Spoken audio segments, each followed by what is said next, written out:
Hi everyone, and welcome back to today's video. My name is Dr. Ray, and we are continuing. We're going to jump right on into it, the final part of our open farm series. So today we're going to be doing the cat variety. I didn't make a chart for the cat series. I don't know why. I guess I just ran out of time. But we are going to be going through all of the options that are not raw and are not like the weird beef thing, beef broth thing. And so we're going to be doing their complete and balanced diets that are not raw or freeze-dried raw. Reason why is those are not going to score well, so there's no point in us wasting our time and me wasting your time and me wasting my own time reviewing those. They're not going to score well. And so we're just going to stick to the ones that have the best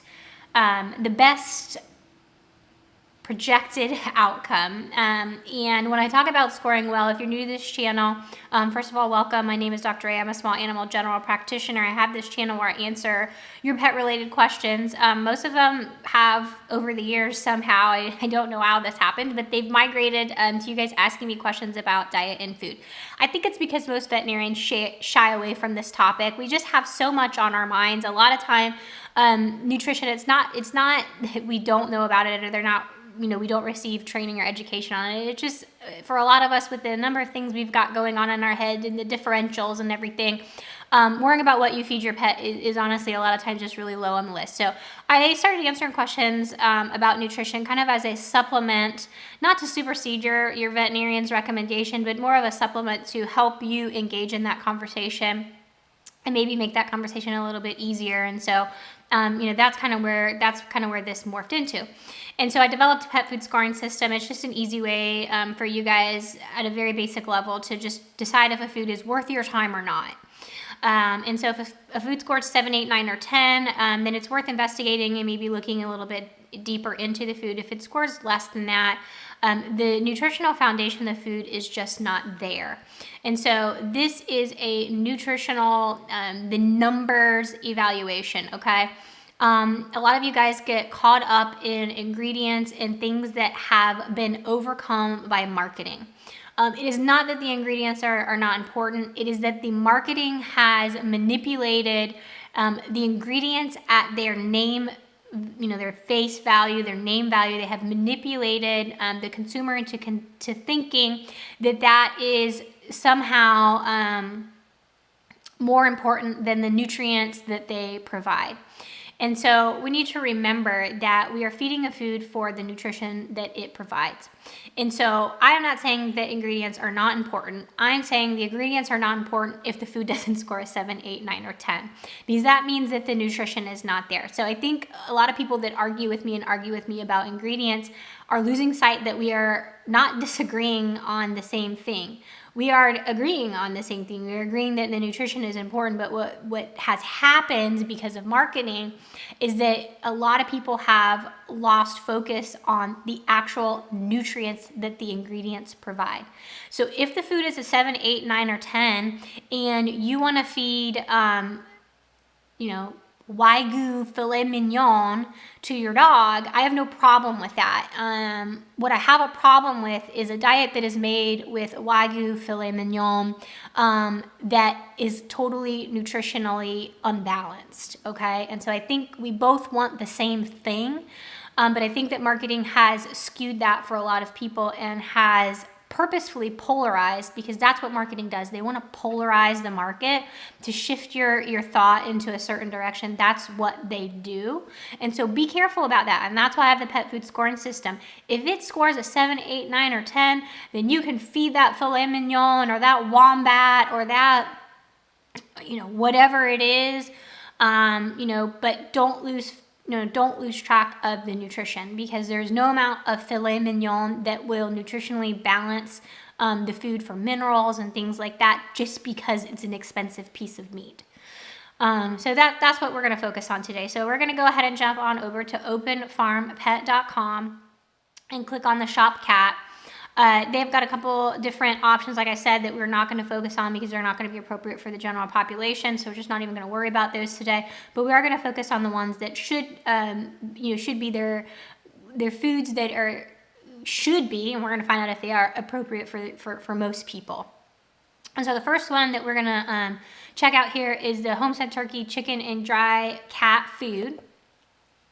So if you click on that, if you need to kind of learn and familiarize yourself with this website, we're going to bypass all this stuff here. Now you can see how much it costs and all that. The packaging, so cute and so inviting. I'm going to skip past all of that, and then we're going to click on nutrition and benefits.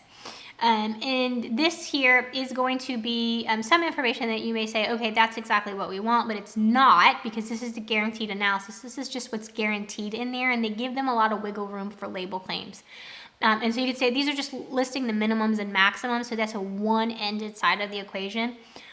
We don't want that, because we want to know exactly, we want to be able to see if this food falls in a range, and we can't do that if the upper limit is unknown, because there is a lower limit and an upper limit, and we want to stay in between that.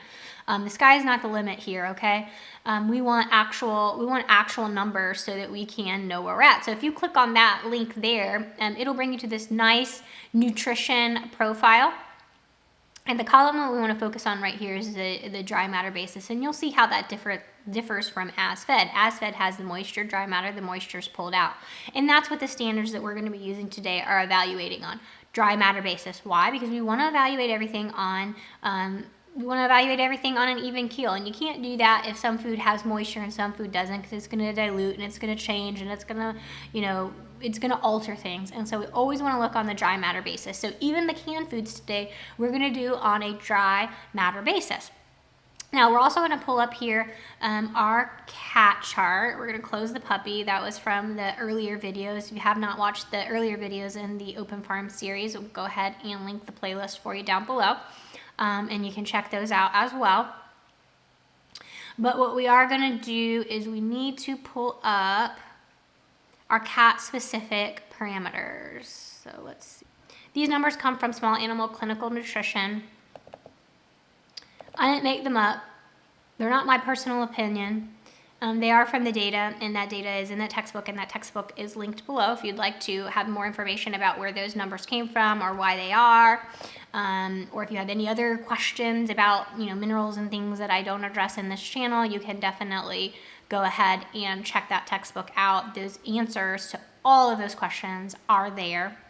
So you can see here for a cat, we want protein between 30 and 45. That's for ideal. Yes, a lot of cat foods put way more protein. Cats are carnivores, and that is true. They are carnivores, but there is an upper limit as to even what a carnivore can appropriately consume.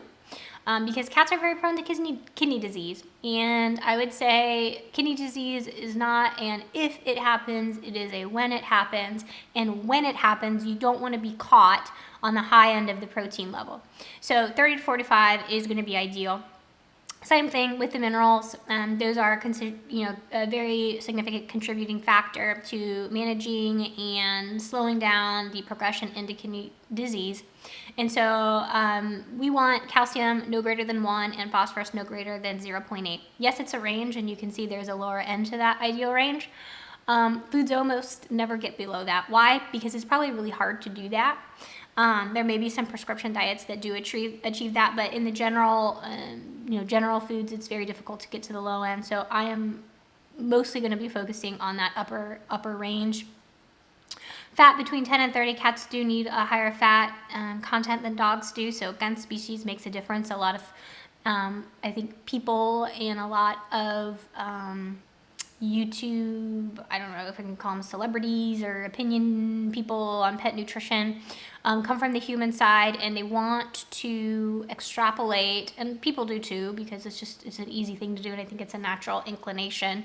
They want to extrapolate human information to animals, and that's just not possible in a lot of cases because they are different species, completely different species. Cat is different than dog, which is different than a horse, which is different than a rabbit, which is different than a guinea pig, which is different than a reptile, and so on and so forth, is different than primates. People are primates. So they're all different, and so we want to focus on cat-specific information, and that's what we're doing today. 10 to 30 is the fat, and then less than 5% on the fiber. So as we go through these things, we're going to keep these numbers in mind, and we're going to start assigning some points to foods based on whether or not they are doing what they should be. So let's head back over here again to Open Farm really quick, and let's see if we can find the AFCO statement. And there it is. It's going to be the same for all the, it's going to be located in the same place on the website for all the foods. And what we're looking for is, did they do research on this food? Or did they just pick a formula and throw it together without doing any research on it? And this food is formulated, which means that they did not do feeding trials. I like to see that they, put the time and effort to do these feeding trials to see how their diet performed. They did not, so they're going to lose that point. Established by AFCO, cat nutrient profiles for all life stages. So all life stages is not ideal. There is a different nutritional requirement for a kitten than there is for an adult cat. They're very close. In a dog, it's very stark because you're going to take, a really tiny little thing and you're going to grow it, for some breeds, up to 60, 70, 80, 90 pounds in a year. Cats don't have that accelerated growth because they're going from a little kitten, they're only probably going to 10, 12 pounds, but there is still a difference there. And so we don't necessarily like an all life stage food. We do like a food to be tailored to our pet's specific life stage. So they are going to lose 2 points on the AFCO statement.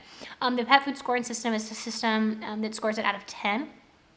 And so, so far we're -2 out of 10 here. The next thing that we want to look at is the feeding guide. And so cats on general need somewhere between 200 and 300 calories per day. You can see when it's all life stages, it starts to get weird. And so they're trying to make this work for every single life stage, which is very difficult. And so you've got to switch between cat and kitten to accommodate for that. And then kittens, you've got 1 to 6 and 6 to 12. And that's another reason why all life stages is not my favorite. And so for a 10-pound cat, they're saying half a cup per day maintenance, and they're 470. And so that's going to be correct. So they're going to get a point there. So they're at just -1 now. Now we need to get into the nutrient analysis. So let's pull that back up and also pull up our standards chart. Before I cover this up, the ingredients, they're only going to get a point if they're grain-free and a point if they're not raw. Now, cats, the grain-free thing, there's not a whole lot of data there. I think a lot of the data, again, talking about species and extrapolation, a lot of the extrapolation was done from the canine side. And so there's not really any evidence or reports of there being issues, at least not enough of them, with cats and grain-free. And so as a species, that kind of makes sense to me. So although the pet food scoring system is geared more towards the canine, they are going to lose the point for that. But in the end, we'll remember that they may have a +or- 1 there. So that's going to bring us up to a neutral. So we're at -1. They get a point for the ingredient list not being raw. So that's going to bring it up to a neutral. And so there's 5 points that can be had on the guaranteed analysis. And so some people may say, well, 5 is a failing score. And it is, 50% is a failing score. Only 50% nutritious if you want to look at it that way. But, it's just food for thought, all right? And so let's go ahead and go through it. Some of you may say, well, I'm at the, I'm done. It's not going to score very well, so, I'd rather just move on, and that's fine. I get that. And if I was in the clinic and, I didn't have the time to do the whole thing, I might also be in that boat. But we're here, so let's go ahead and let's go ahead and do the full analysis. And then the next ones we'll go through pretty quickly now that you guys understand how we're doing it. So over here again on a dry matter basis, we're looking at the crude protein at 41.85. That's pretty good because they need to be between 30 and 45, so they're going to get a point there. The fat is also nicely situated in the reference range at 20.11, so that's 2 points there, so we're up to 2 points. Let's see, the fat, we did the protein, the fat. Let's scroll down here. Nope, we got the fiber, so fiber is less than 5. They're up to 3 points, and then if they get the minerals, which is going to be really difficult because it's all life stages, so it's going to be hard for them to get the minerals because kittens require a lot more calcium and phosphorus to lay down bone than adult cats do, and those excess minerals in adult cats really can be a bad situation. We're going to have to scroll down to find those, and as you can see here, these minerals are just astronomical. 2.5% is 2.5 times the recommended range on the calcium at 1.74. So this food's only going to score a 3. And so again, not my favorite option, for a cat because of those excess minerals. So, but let's try another one. Let's see if we've got any other options here, because they did have quite a few when I was looking through it. The next one that we have here is the fish variety. So the first one was turkey. Now we've got the fish variety. A lot of these parameters are going to be the same. So the AFCO statement is going to be the same. And I find a lot of companies do that. They kind of find a formula that works for them and they just tweak it a little bit here and there so that they can, you know, have this huge portfolio and appeal to a lot of people. So to me, sometimes a warning sign, if you have a food that has a million different varieties, so a lot of times that's a warning sign for me, because that is marketing. There's really no need for that. Especially if they're going to take a formula that is already subject and then just make many iterations of it. I don't really like that. Now, there are some companies, like the Farmina one had a million different varieties, but the base formula was really good on a lot of them. And so they duplicated the formula many times with just small little tweaks, but the base formula was good. It's not good if you take a base formula that's already questionable and you duplicate and iterate that a bunch of times. So hopefully that's not what is going to go on here, but I have a sneaky feeling, and I don't want to be a Debbie Downer, but I have a sneaky suspicion that that's what's going to happen. Already same place that we were before, so -2 on the AFCO statement. Feeding guidelines, a 10-pound cat, again, half there, half a cup. And it is 470, so again, exactly the same, 470, so that's going to be okay. So it brings them to a -1, and then we want to view the complete nutrition profile. And the complete nutrition profile is going to be very similar. So a point on the protein, a point on the fat, a point on the fiber, and then, you know, we're off the rails down here at the calcium and phosphorus. So that's going to be another one that I'm going to have a hard time supporting. Let's go into, I think, so we've got a catch of the season, whitefish, and then we've got a pasture-raised lamb. So let's see if there's anything to speak of there. I'm pretty sure, oh yeah, so we've got the same AFCO statement. We're probably going to have the same feeding guide. And so if you guys don't mind, we're probably just going to skip that for the next few and just go straight to the nutrient analysis, because if the nutrients aren't there, you know, there's no point in all of us wasting time watching this video. Although I know how much you guys enjoy listening to my inner monologue, you know, there is there's probably a limit on that, right? So let's just jump straight here. Again, protein, fat, I mean, they're very similar. So again, they've taken that base formula, just tweaked a couple things here and there and put these different ingredients in there, but the majority of the sustenance of the diet is probably the same. So 3 points there in those first ingredients, but then we're off the rails again here in the mineral content. That was the whitefish. Let's go to the lamb. Let's find that extended nutrient profile. View complete nutrient profile. Same thing. So it's all the same. 41 on the protein, 19 on the fat, 2.7 on the fiber, and then this has actually been the highest mineral, so 2.72, which is 2.72 times in excess of what the adult cat really should be receiving. So that's the nutrient mashup for that one. Let's get into some of the wet options, because wet honestly is probably better for cat, and so we might have a little bit of better profile here simply because we do have some moisture in it. So we're going to start with the rustic chicken blend. AFCO statement is still going to be formulated, but you can see here it makes me a little bit happier, and so this may be the good options that you guys are looking for. This is for adult maintenance, so it's specifically for adults. They did not lump it in with the kitten. They didn't lump it in with the kitten, and so we might have a better chance of meeting what we need.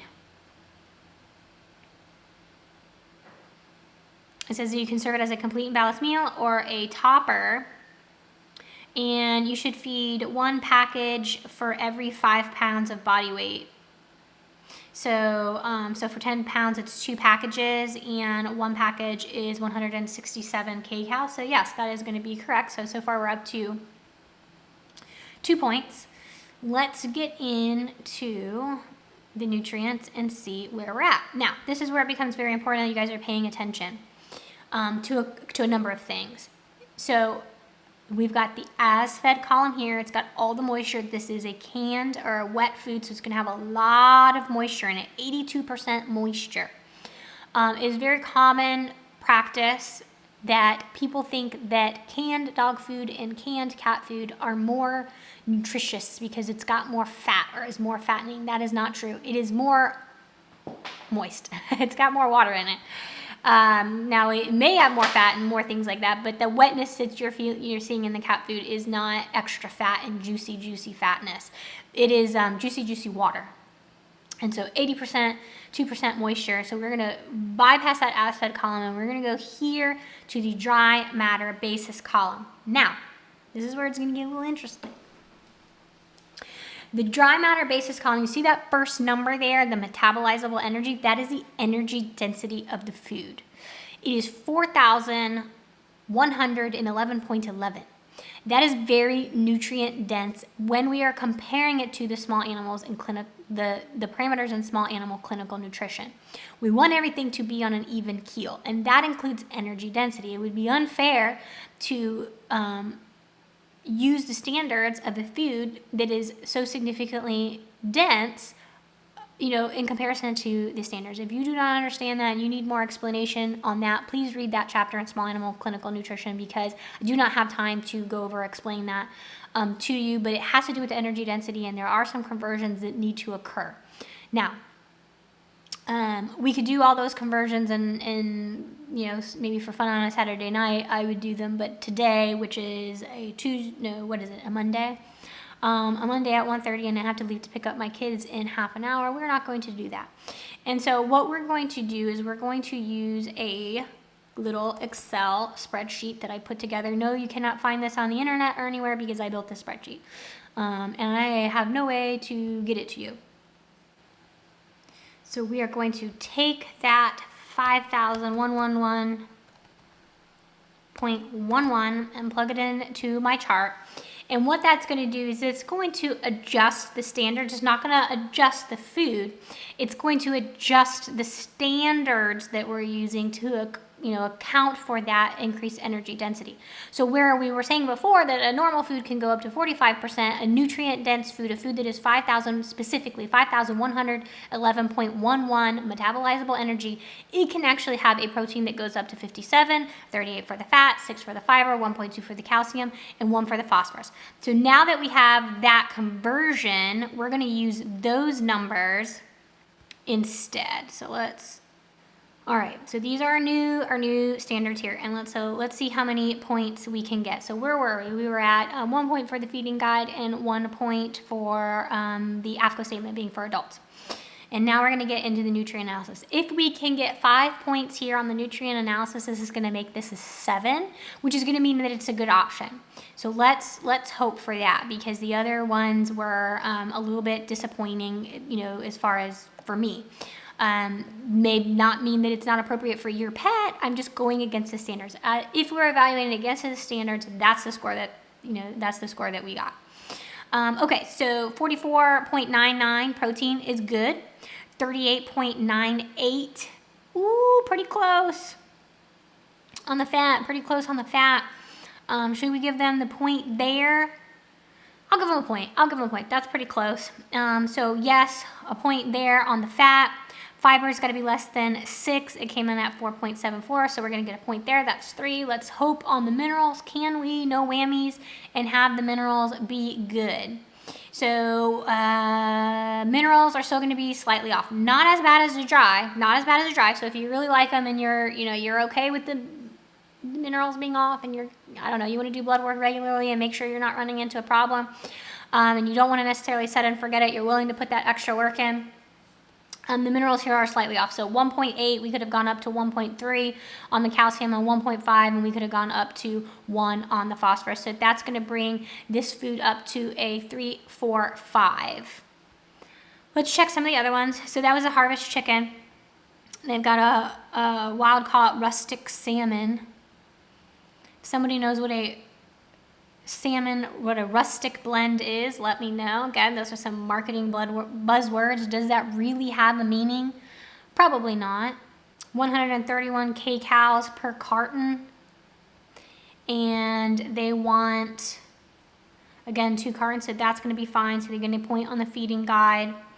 AFCO statement was down here, and it is for maintenance, so that's good. So they've got 2 points there, and let's get into the complete nutrient profile. Not as nutrient dense, so 4,472. We still are going to need to do the conversion because it's quite a bit over 4,000. So let's just plug that in here and see what our new standards are. 4472.22. So protein can go up to 50%, so we're good there. 47.18. 26 on the fat is good. Less than 5.38, just needs to be less than 5.59 on the fiber, so we've got 3 points there. And then let's get into the minerals, which is what we're really interested in. And oh, I really like the mineral profile on this. Okay, yay, yay, yay, yay. Thank you, because I hate giving you guys no options, because that's when you guys start coming for me in the comments. So I like to give you options. I aim to please. This one right here, the wild-caught salmon. Wild-caught salmon is going to get a 7. Yay for the wild-caught salmon. Let's keep this on a roll. What else do we have? We've got the chicken and salmon. So let's see if we can have another winner with the chicken and salmon. Good on that. What we got? Still same amount, recommending the same amount there, so 2 packets. Yes, we're going to be good there. And let's pull up the nutrient profile and see what it's bringing to the table. We've got another highly nutrient dense formula here. So we're going to pull back up our chart. We're going to plug in a 5,000 here, 5,000 even. New standards there. So yes on the protein, yes on the fat. A little schmitchy bit over on the fiber, but not too awful much. I'm going to go ahead and give them the point there. So 3 on the fiber. Let's go down to the minerals. Minerals on this one are off again. So I'm not sure what it is, why that. I mean, we had one that was really a star option there. 1.8 on the calcium, 1.53 on the phosphorus is going to be more than I would recommend. So I would still pick the salmon option. If you want to go ahead and do open farm for your cat, I would still be doing the wild caught salmon rustic blend. Let's go to the beef. Completely different protein source here. And I do want to talk about protein sources and alternating protein sources and rotating protein sources, because that's what we've got here. And unfortunately with this brand, I am not going to recommend that you do that. I don't usually recommend that you do that, but for sure on this particular brand, I'm not going to, because the nutrient profiles are so off on some of the other proteins outside of the salmon. Let's click the nutrient profile here. Ooh, we've got another calorically dense one. So 5,500, lots of 5s here. 5, 5, 5, 5, 5, 6. I wonder if it was 5, 5, 5, 5, 5, 5, 5, 5, and they rounded it up to the 6. I don't know. So it could have gone up to 62% protein. So this is actually a lower protein when based on the caloric density. 44.99 is good. 34.39 is going to be good on the fat. 6.38 is going to be good on the fiber. And let's just see, because we've got quite a variance we can have with the minerals, because it's calorically dense, but the minerals are still going to be too high. So probably wouldn't have picked the beef either on this one. And the last one we have for review today is going to be the turkey. So we've got the turkey. It's going to be in a poultry family. So let's see if it's going to be similar to the chicken or if it's going to be good like the salmon. We're going to skip all that other stuff and just go down to the nutrients. And if they make sense, then we'll look at the other stuff. Oh my gosh, this wins the ticket for the most nutrient dense. Holy schmoly, 6,000. Wow, 6,611. I mean, they get the prize for making a food nutrient dense. Okay, they've got quite a range where they can get those minerals up. So let's see if they can do it. They are definitely going to make it on the protein. They are definitely going to make it on the fat. They're definitely going to make it on the fiber. You know, in a ratio. If you're a math person, you understand what I'm saying. 44.99 when you could have gone up to 74. That difference there, there's a difference there between some of the other ones. If you're not a math person, you don't understand that. Don't worry about it. But yeah, that's interesting. So 44.99 for the protein is going to be fine. 34.39 for the fat is going to be fine. 6.38 for the fiber is going to be fine. And then we need to come down here for the minerals, and they get quite a bit of leeway because it's completely nutrient dense, but it's still going to be off. So they're still going to be off. It's not as far off as some of the other ones are, but it is still off. So what is the takeaway message here? And actually, before we get into that, let me talk about the amino acid thing and why it's probably not the best option to do it with this diet. So all of the dry kibble, unfortunately, did not match up to the small animal clinical nutrition standards. If you're not into the small animal clinical nutrition standards, then that may mean nothing to you. But we have to have something. There has to be some standard to evaluate foods by. And that's the standard that I have chosen. If you've chosen a different standard and you want to come up with your own system, then wonderful. But if you're doing it against small animal clinical nutrition, and I think that you should, all the dry foods are going to be below what I would consider ideal. All of the, they're not really canned, they look like they come in a box, but all of the moist food options, there was only one out of all of the options that I would say scored particularly well, and that was the salmon. I am not a big fan of rotating proteins, and there's a bunch of reasons why. Number one is if the way that dogs and cats, both dogs and cats, other species again may be different, but the way that dogs and cats work, the way that they develop allergies, which is different than other species and different than humans, because I get that all the time, it is different. The way they work as a species is they have to be exposed to the protein for the body to then be allergic to it. They do not become spontaneously allergic. They have to have the protein then stimulates the immune system makes an allergy. So if you are exposing your pet to different proteins, you are exposing the immune system to different proteins and allowing it to then potentially develop an allergy. That's problem number one. Problem number two, if you do not aspire to that, even though that is what we know of allergies right now, if you don't aspire to that theory, the other thing that is a concern is if your pet does develop an allergy, and it develops an allergy to a specific protein and you fed all those proteins already, then there are going to be no proteins available to us as a veterinarian to treat your pet unless we do something like a hydrolyzed diet, and those are very expensive and those are prescription, and there's a lot of reasons why people don't want to feed hydrolyzed diets, and they're very limited, and that type of situation. That's number two. Number three is there's really no reason to do it. So there's really no reason to do it. Companies do it because people like to switch, right? I know how it is. When my babies first started eating solids, and we went to the grocery store to pick all the baby foods, I love to do it. I did. Oh, today we're going to have oatmeal. We're going to have blueberries. It was so much fun, right? To give them different things and to try different things. And people like to do that too with their pets because pets are their babies, so I get it. It's kind of the same thing. We want to give them variety. Today we're going to have fish. Tomorrow we're going to have steak. And so some of it is just the joy of doing it. And I hate to tell you to not have that, and I don't want to give you the joy, but there are those reasons there. The other reasons why people do it is that they have been told that, and this is being told by pet food marketers because true nutritionists, people who actually know nutrition, know that this is completely false. And it's irrefutable. But they'll tell you need to do that to get a more complete amino acid profile. That is totally misleading.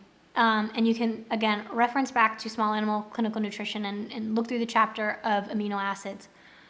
All of the regular, not weird proteins, turkey, chicken, beef, lamb, pork, all have all the amino acids in them, okay? And so this rotating thing so you get more complete nutrition, more complete amino acid profile is completely false unless you are feeding some of the very, very, very obscure protein diets, which is, again, another reason not to do that unless your pet specifically needs it. Unless you're feeding one of the really obscure ones, all the mainstream ones all have the amino acids, so there is no reason to do that. All you're doing is, in my opinion, setting your pet up to dietary indiscretion from the frequent changes, or setting us up for failure for food allergies. And so that's why I would never do it, but specifically with this food, I would not do it because the nutrient profiles on some of the other foods were far inferior to the one that I would say would be a good option, which was the salmon. So I hope you enjoyed that. I hope you enjoyed not only learning nutrition, but understanding, more importantly to me, not so much about Open Farm. Open Farm, we're just using that because it was asked of me, and it's to help facilitate a process. And so more of what I want you to get out of this video is the process in which to appropriately evaluate a food so that you're not getting caught up in some of the feel-good things. Oh, well, it's human grade. Oh, well, you can trust the ingredients. Oh, you can do this. That's all wonderful, but none of that matters if the foundations of the food aren't there. And so that's what I want you to take home from this video. We're not beating up on Open Farm. We're not saying it's a bad food. It may work perfectly fine for some of you. We are just simply saying we have set ourselves parameters. We have parameters that have data behind them, and Open Farm just did not fall into those parameters. So I hope you enjoyed that. That is wrapping up our Open Farm analysis series. If you want to watch some more of the videos in that series, you can click the playlist down there below. And I really hope that you guys will like and subscribe and hang out with me again real soon.